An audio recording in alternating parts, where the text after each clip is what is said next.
Então, já vamos iniciar aqui com a primeira pergunta, curiosidade minha, queria saber como que foi o seu primeiro contato com o mercado financeiro, com educação financeira, porque a gente sabe que a sua trajetória é longa, né? Você já está algumas décadas.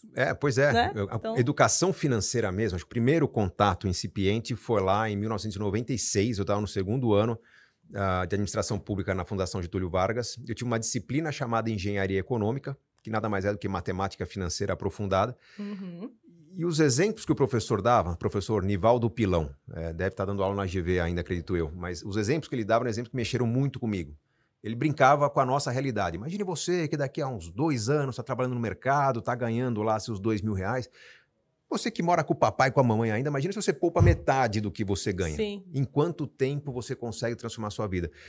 Brincadeiras simples, fáceis de entender hoje, mas com juros que tinha naquela época, tá falando de Brasil com juros de 24% ao ano, ficou muito claro para mim, me chocou muito ver que poucas pessoas entendiam o quanto podia se trabalhar os juros a favor delas e muitas pessoas usavam cheque especial sem peso na consciência, tomavam empréstimo para tentar organizar a vida financeira, usavam o rotativo do cartão.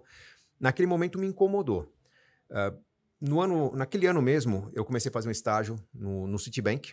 Não era em área de banking, era em tecnologia. Eu fui contratado pelo conhecimento e administração. E lá eu conheci como um banco funcionava.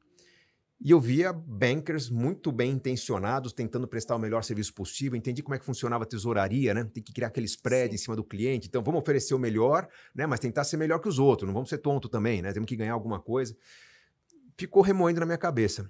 Quando, alguns anos depois, eu comecei a trabalhar com consultoria e tive a chance de dar aulas, professor jovem, né? Jovem nem sempre faz as escolhas totais em sua vida. Eu tinha que pegar as oportunidades que surgiam, não as que eu queria.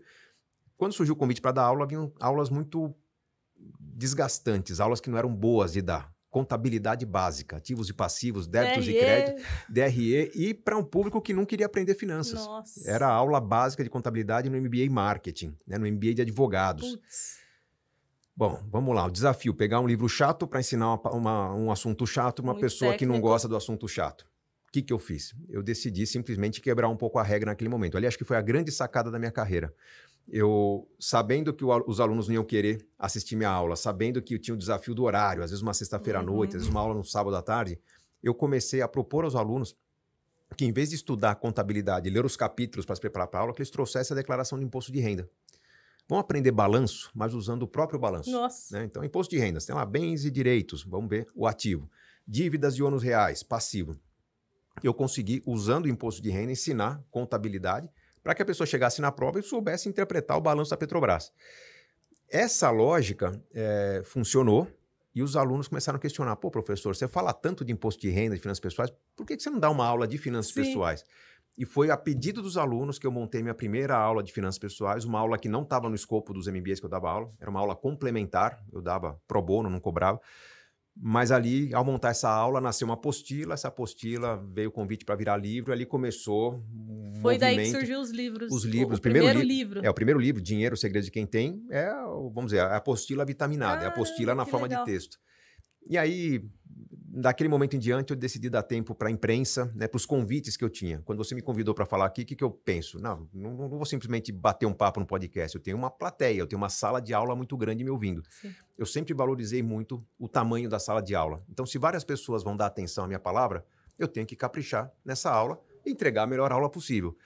Foi assim que eu comecei a falar para rádio, para TV, escrever artigos para jornal, e aí os artigos traziam questionamentos. No Brasil não funciona, né? Eu tenho uma outra sugestão, você errou naquele ponto. Aí eu comecei a melhorar o conteúdo e foram nascendo outros livros até chegar nos 16 que eu tenho hoje. Parece você leu o currículo, você falou que era muita coisa, mas são 24 anos. Na verdade, o que eu fiz foi não fazer tudo ao mesmo tempo. Né? Um projeto funcionou, deixa ele rodando ali e vamos para o próximo. Meu trabalho tem sido de manter os pratos girando ao longo da vida nessa carreira de 24 anos em finanças.